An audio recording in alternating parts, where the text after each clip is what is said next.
tu souffles dans ta peau, plus leurs mouvements sont en fait ralentis.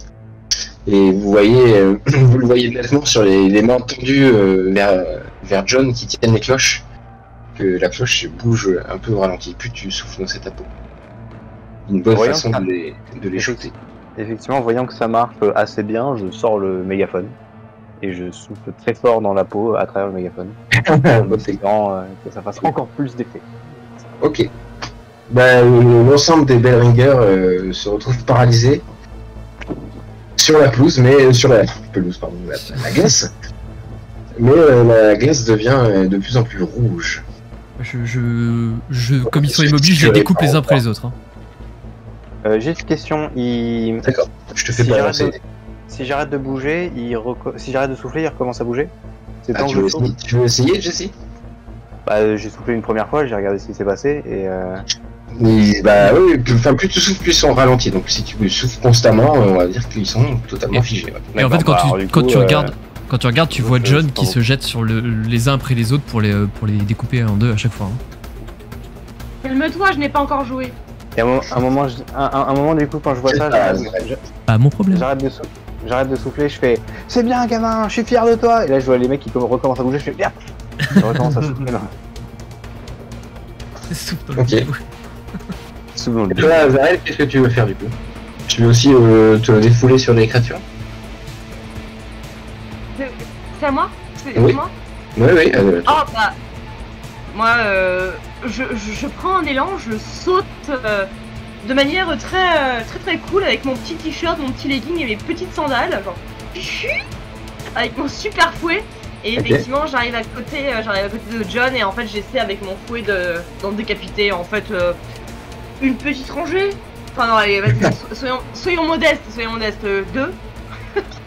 Ok, tu enchaînes toi aussi les créatures. Ok, très bien. Et Virgile je te fais commencer parce qu'ils sont paralysés, donc tu les... D'accord. Vous prenez le temps qu'il faut tous les deux, mais vous êtes en train de les massacrer. Ils étaient 20 au départ. Bientôt il en restera qu'un. Il en restera qu'un. Je vois que les camarades ont l'air d'avoir la situation plus ou moins en main. En fait, moi surtout, je m'intéresse à ce qui se passe autour, au cercle des otages, à la glace, etc. Et j'essaie tout de suite d'identifier qu'est-ce qui a lancé le rituel et comment est-ce que je pourrais l'interrompre. En fait.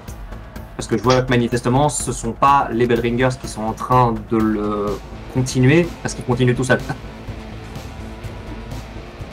Tu comprends très vite que le rituel a déjà été effectué. Ah merde! J'ai comme le pressentiment que c'est... Tu remarques aussi que les victimes sont comme incrustées dans la glace. Presque inanimées. Figées comme une statue, les mains sur les oreilles, tu vois. Et leur énergie est... Disons que leur énergie est en train de quitter leur corps. À travers la glace. Ok. Elles sont dans la glace? En dessous? Bah, ils sont incrustés dans la glace. En cercle. Bah, une fois qu'on a tué... avec Azrael, une fois qu'on a tué tous les Bellringers, bah, je donne des gros coups de griffes dans la glace pour essayer de dégager les corps. D'accord. La glace continue de se fissurer. Vous vous occupez donc des derniers Bellringers qui ne posent plus de résistance grâce à Jesse qui souffle continuellement dans son peau. Héroïquement, s'il te plaît. Et il est rouge comme une pivoine. Il a deux doigts de tomber dans les pommes tellement il souffle dans le truc. Il est en train de faire de l'hyperventilation. Il prend 7 points de dégâts et il est instable. Se briser petit à petit et des éclairs rouges vifs qui sortent d'une faille qui est en train de se créer. De la lumière rouge intense éclaire maintenant toute la patinoire. Vous éblouissez.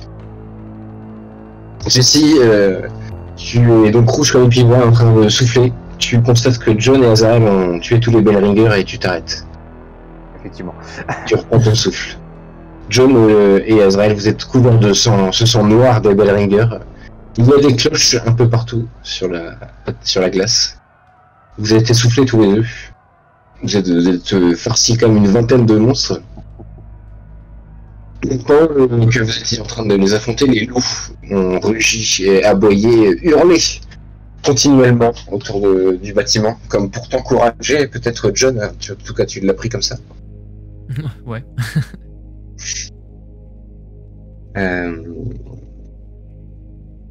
Et Virginie, toi tu le vois au milieu de la glace, une silhouette apparaître, comme sortie de nulle part ou d'un portail enfoui en dessous.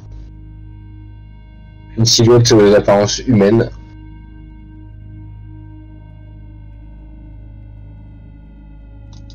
Qui est en train de sortir de la glace, c'est ça? Ouais, et comme si elle apparaissait, tu vois, de façon fantomatique et à travers la glace, à travers cette faille. Oh putain. Moi je me tends un petit peu quand même parce que je crois savoir ce que c'est et je suis là genre. Et la lumière rouge disparaît. Et au milieu se trouve cet homme. Un homme en costume cravate avec une canne, la cinquantaine. Qui vous regarde et dit bonjour messieurs, c'est vous m'avez appelé, c'est vous qui m'avez contacté? Il regarde tout autour, il voit les cadavres des Bellringer. Il dit ah non, je vois, d'accord, je vois le problème. Il y a une petite couronne de flammes autour de la tête. Qui êtes-vous? Un loup-garou. Je déteste les loups-garous. Enfin, sauf un. Je suis Hul, prince démon, pour vous servir. Et je viens du coup à servir la terre, hein, si j'imagine. Certainement pas, non. Qui vous a invoqué? Ce sont les Bellringer? Oui, ils ont préparé le terrain. De toute manière, d'une façon ou d'une autre, je serai arrivé. Inquiétez pas. Les Bellringer ont facilité la tâche. Ils m'ont facilité la tâche. Azarel, c'est peut-être le moment d'être un peu utile et d'éviter de te rater. De qui, moi? Je crois qu'il a dit Azarel. Attends, il a dit Azarel, j'ai pas entendu. Il a dit Azarel. Une voix bizarre ce jeu, on comprend pas tout ce qu'il dit. C'est fait exprès. Effectivement. Ce qui va se passer, c'est que donc j'ai toujours mon fou dans la main. Je lui fais salut, Azarel, prince ange. Je crois qu'on n'est pas fait pour s'entendre. Et en fait, j'essaie de l'attaquer. Il y a zéro négoce quoi. Direct, ça marche. Non, non. T'es négocié pas avec les terroristes. Un démon, c'est mort. Non mais c'est mort. Voilà, je ne parle pas à des démons, c'est mort. Donc tu l'attaques. Donc c'est un jet de casser la gueule. Ouais, tout à fait. Donc, casser la gueule, c'est parti. Donc, c'est Corias. Corias. Okay. Casser la gueule. Casser la gueule. On est parti. 11. Boum. Putain. Elle Ok, casse la gueule. tu affiches tes dégâts et tu peux prendre un effet supplémentaire dans la manœuvre. Tu as une liste d'effets supplémentaires. Ça peut être donc donner plus 1 à tes camarades, infliger des dégâts considérables, subir moins de dégâts, parce que tu vas prendre peut-être des dégâts, et ou le pousser où tu veux. Donc je vais lui infliger des dégâts, donc je lui inflige 3 dégâts. Et ton fou est divin, donc ça fait mal. Et en plus effectivement, en plus j'ai attends, j'ai quoi? J'ai châtiment, donc ça compte en plus ou pas? Might. Putain de palouf. Grave. Oui. Oui, c'est sûrement la plus forte du groupe en fait. Châtiment, 2 dégâts personnels, c'est en plus de... Ah oui, donc ton arme divide, ouais d'accord. Tu fais 5 dégâts du coup. C'est ça. Ok. Et par conséquent, je vais subir moins de dégâts parce que je suis juste devant lui, donc si jamais il riposte et qu'il me défonce, ça va être compliqué. En fait, casser la gueule dans ce jeu, c'est un échange de coups, c'est pas juste un coup, donc il va forcément te répondre et t'infliger lui aussi tes dégâts. Juste que pour le coup, tu vas lui infliger plus de dégâts. Tu vas lui faire mal. Donc tu lui donnes un gros coup de fouet en gros, c'est ça? Ouais, c'est exactement ça. En fait, je lui fonce dessus, je fais une espèce d'impulsion avec mes deux mains. Je fais comme ça, je me mets en avant, je prends mon fouet et en fait, je le lacère de tout ce que je peux. Et voilà. Ok, tu le fouettes à mort. Ah oui. Tout en se faisant fouetter, il sourit. Tu vois des traces de blessures sur son corps qui se... En quelques secondes, tu vois la trace de ton fouet et les blessures qui se referment sur son visage. Ah. Il se régénère au fur et à mesure de ses coups. Que tu lui mets j'étais sûr qu'il y avait il lève la main d'un geste. Il fait juste un geste comme ça pour te repousser à distance et tu voles à travers la patinoire. Génial. Tu percutes la glace, tu sens comme une onde de choc en fait. Tu prends 2 points de dégâts. Ok. D'accord, votre petite équipe est accompagnée d'un ange. C'était pas prévu. Très bien. On va peut-être négocier. Ange, qu'est-ce que j'ai en face de moi et tu regardes Virgile? Un intello? Là, t'as Virgile qui réfléchit extrêmement vite. Oui, au mieux. Ouais. Qui essaye de se souvenir de son entrevue avec Darius, où il restait une question à laquelle on n'avait pas une réponse. Oui. Et du coup, étant donné que l'une des premières choses qu'a dit ce démon en arrivant, c'est j'aime pas les loups-garous sauf un. Oui. J'imagine qu'il parle de Darius et j'essaie de comprendre quel peut être l'intérêt de Darius à faire venir ce prince démon et enfin quel est le lien entre les deux pour essayer de comprendre comment les contrer en fait. Le prince démon ne peut pas avoir besoin de Darius. Tu sais pas. Je connais pas les princes démons. Ce que j'essaie de comprendre, c'est je sais plus si j'avais fait évaluer une situation qui craint. Y a-t-il des dangers que nous n'avons pas remarqués? Depuis tout à l'heure, depuis même des jours, il y a un truc qui me gêne par rapport à Darius, au fait qu'il essaie de nous envoyer sur des plans forts, etc. J'essaie de comprendre qu'est-ce qui m'a échappé depuis le début. Pourquoi est-ce que Darius nous a demandé de combattre les Bellringers, mais en même temps d'aller loin? J'essaie de comprendre ce que fout ce prince démon là et quel rapport avec Darius en fait, puisqu'il a l'air de parler de Darius quand il dit qu'il arrive. Ok. Tu comprends que tout simplement que Darius est à la botte de ce prince démon. C'est une créature de la nuit et que tout prince démon qu'il est, il a forcément besoin d'alliés. Et Darius semble l'allié le plus puissant de Lakeside. En essayant de vous envoyer ailleurs, Darius vous tout simplement vous empêcher d'intervenir ce soir. D'accord. J'avais deviné. Oui, c'est pas très plus compliqué que ça. D'accord. Comment le MJ la sortie éventuellement donc. Comment le MJ vient de dire que t'es stupide, c'était magnifique. C'était Oui, super. oui. C'est tout ce que je voulais dire. Non. Bien sûr que non. Ah mais c'était je suis à moitié dans les vapes, c'est normal. Et ok. Et du coup, ayant compris ça, ayant compris que je me suis fait avoir comme un bleu depuis le début, je tente un coup de bluff. Et je lui dis,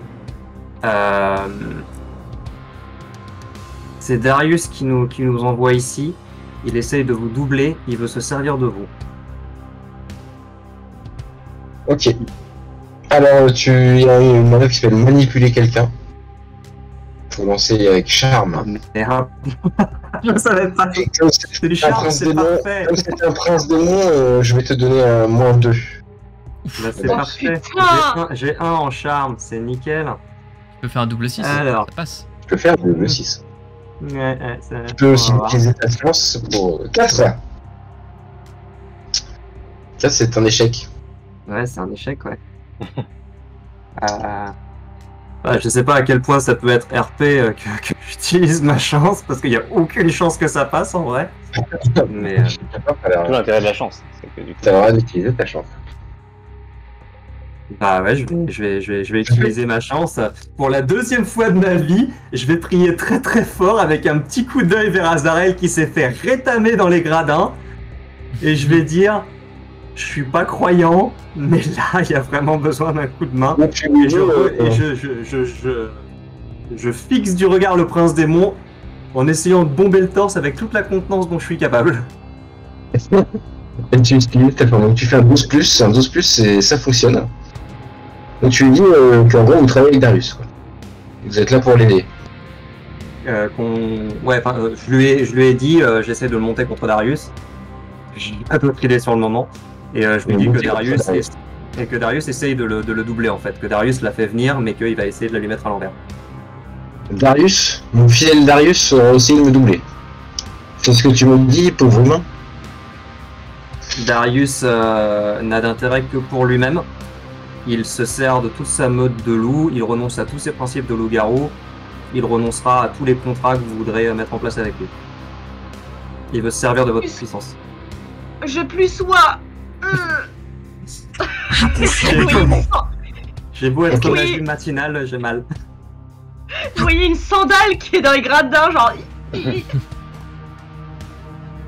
Je confirme, il y a Ok, le prince démon est interpellé par ce que tu lui dis. Darius aurait essayé de me trahir, c'est très fâcheux. Excusez-moi une seconde. D'un coup, il disparaît sous vos yeux. Vous entendez le hurlement de loup-garou à l'extérieur. Des cris de souffrance. Oh là. Des coups de feu. Tout un tas de cris, de voitures qui... donc de cris. Vous voulez vous barrer? Bah, ça sert pas à grand chose qu'on reste là, hein. Donc Oui. Ouais, moi je vais ramasser Azarel et puis et je pars en courant en fait. On se replie, les gars. Ouais, d'accord, faisons ça. Jessie, garde ton appôt, on sait jamais. Garde le mégaphone et dans le mégaphone je crie on se casse. Et je chope une des petites cloches de Bellringer au passage qui est par terre. Ah. En faisant attention de ne pas la faire teinter. Pour l'instant, je mets ma main sur le local à l'intérieur. La musique de circonstance. C'est ça. Et bling. La playlist de l'enfer. Ok, vous sortez du bâtiment? Par derrière, par devant? Par là où il y a le moins de bruit. Ouais, par là, Ouais. effectivement. Ah, il y a des bruits partout, comme si le bâtiment était de toute manière encerclé.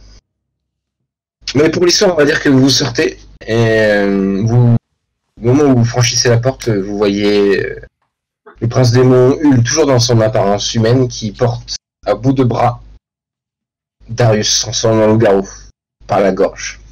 Ah, c'est cool, super, génial, méga ambiance. Super. Il vous regarde et il te regarde toi, Virgile. C'est lui dont tu me parlais?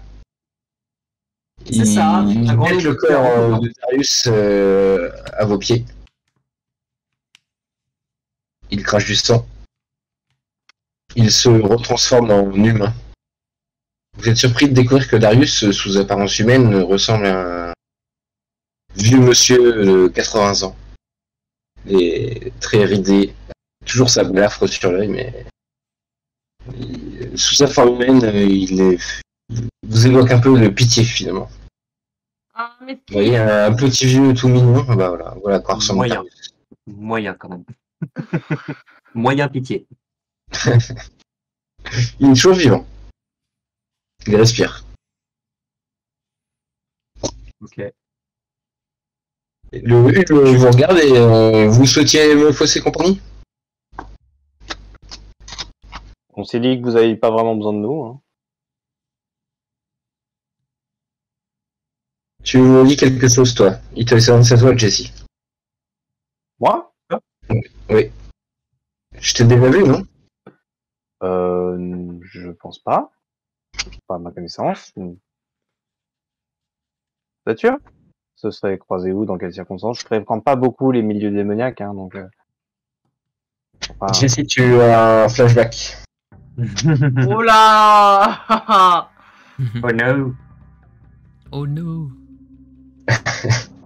C'est ta première rencontre avec Desmond, le collectionneur d'art. Celui qui t'a introduit finalement toute cette histoire dans ce monde fantastique. Comment s'est passée ta première rencontre avec ce Desmond? Il m'avait invité, j'ai reçu une invitation, ça faisait quelque temps que, ouais, je faisais un peu de cambriolage, ouais, je participais à quelques coups de cambriolage, des trucs comme ça pour survivre, pour faire un peu d'argent. Puis, et puis un jour, je reçois une invitation à un vernissage. Ouais. Et on m'emmène dans un bâtiment qui paye pas de mine, dans un quartier où il y a pas grand chose. Puis tu rentres dans le bâtiment et tout de suite il y a du velours partout, c'est très très chic, qui contraste complètement avec l'extérieur. Et il y a un gars, un espèce de videur qui parle pas, qui me demande de le suivre. Je le suis.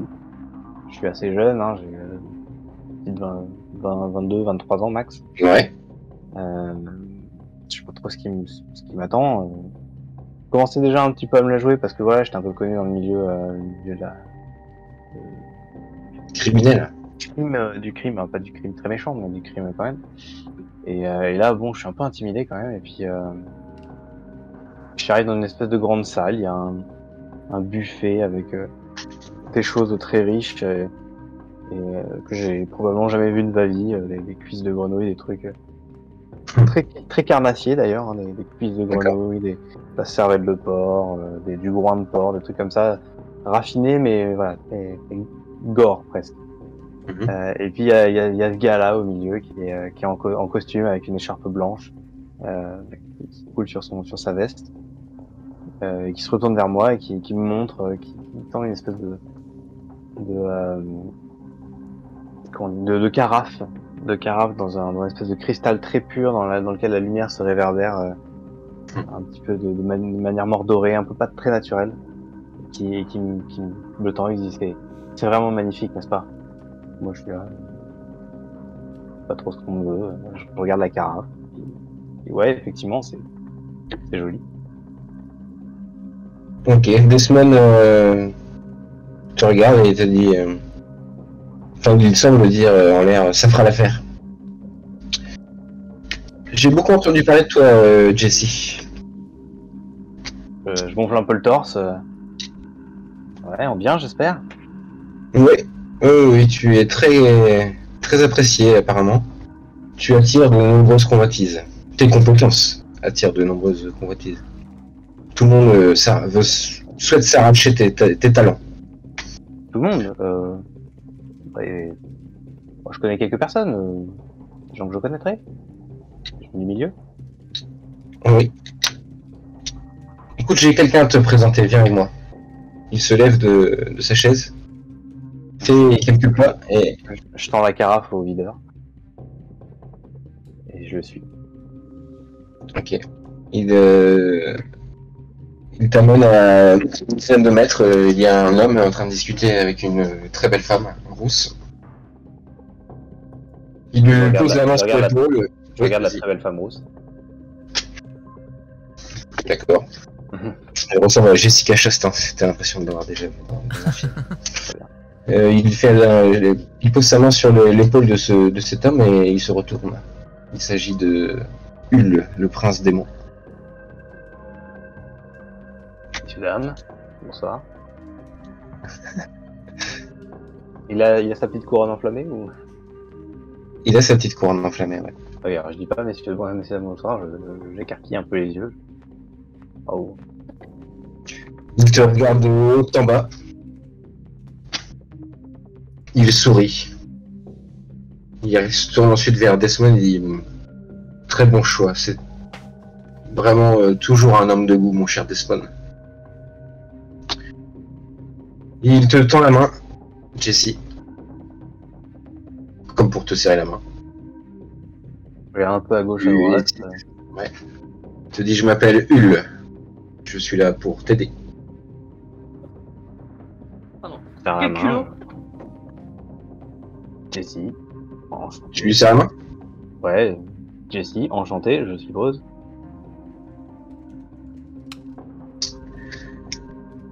J'ai de grands projets pour toi, mon Serge Jesse. Il garde ta main dans la sienne. Et tu sens qu'il serre de plus en plus fort.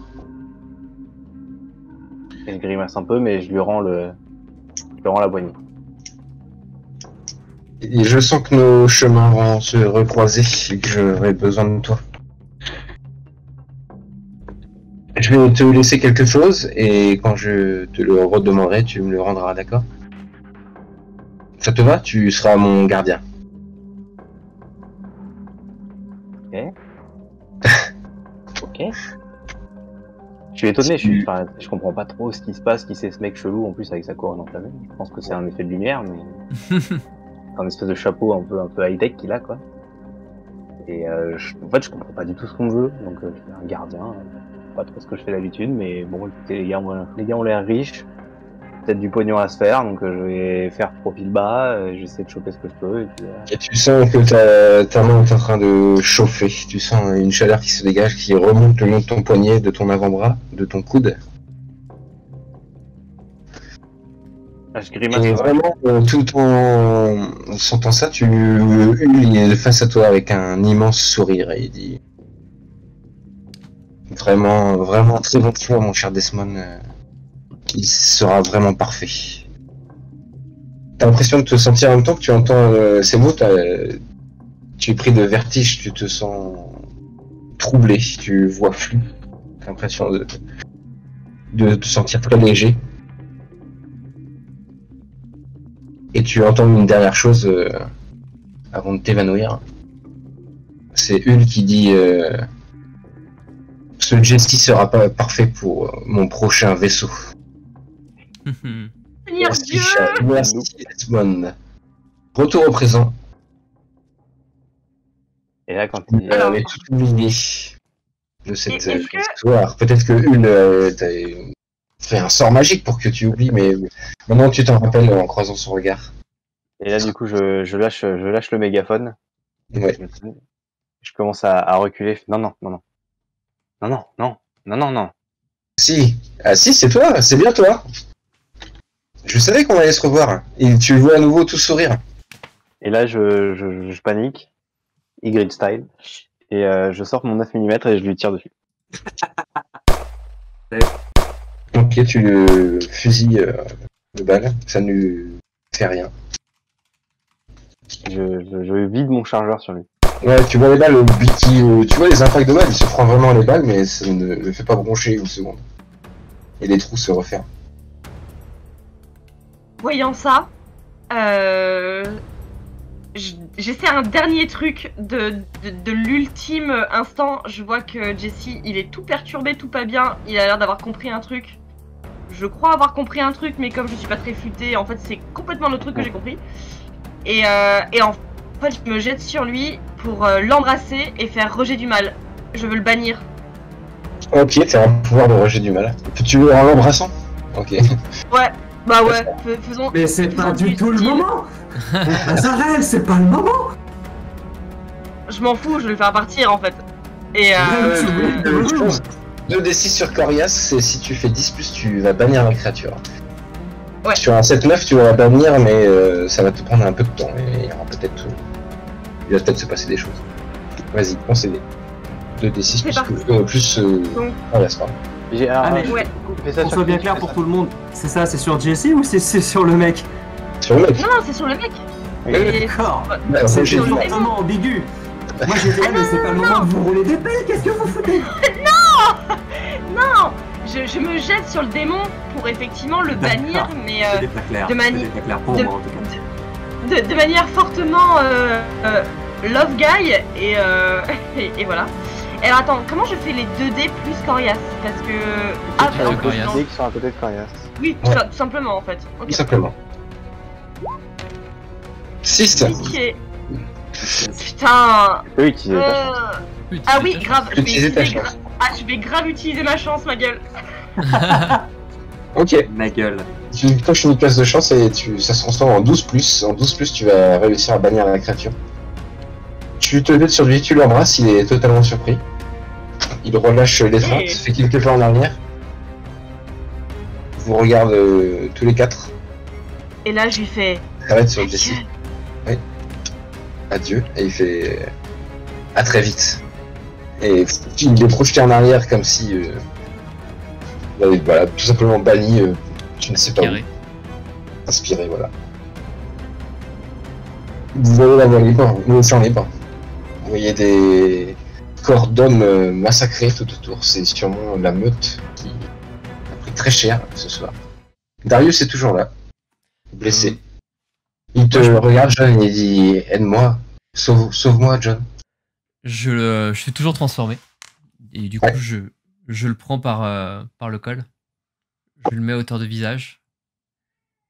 Je lève la main avec la griffe. Ouais. Je le regarde un peu.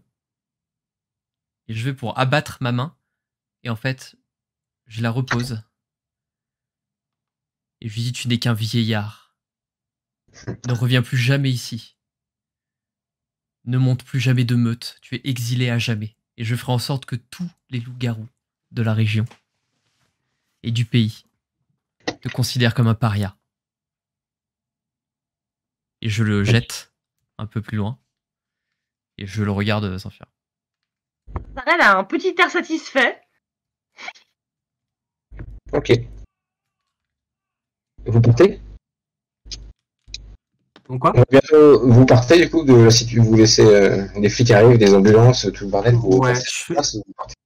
je fais quand même vite, enfin, si j'ai un peu de temps avant que les flics arrivent, je fais quand même le tour de voir s'il y a un des loups qui a survécu. Je me sens extrêmement coupable parce que du coup, le seul qui avait fait de la merde, il a survécu. Tous les autres se sont fait buter en mode friendly fire, dommage collatéral.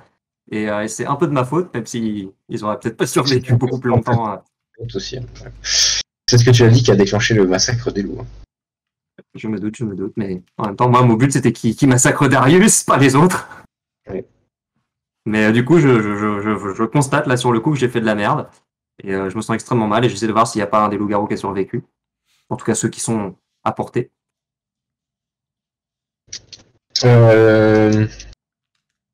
On va bientôt terminer, mais je te laisse quand même une chance. Lance-moi un D6. Dans le D6 face, si tu fais un chiffre pair, tu en trouveras un blessé que tu peux ramener au QG et soigner et interroger, mais plus tard.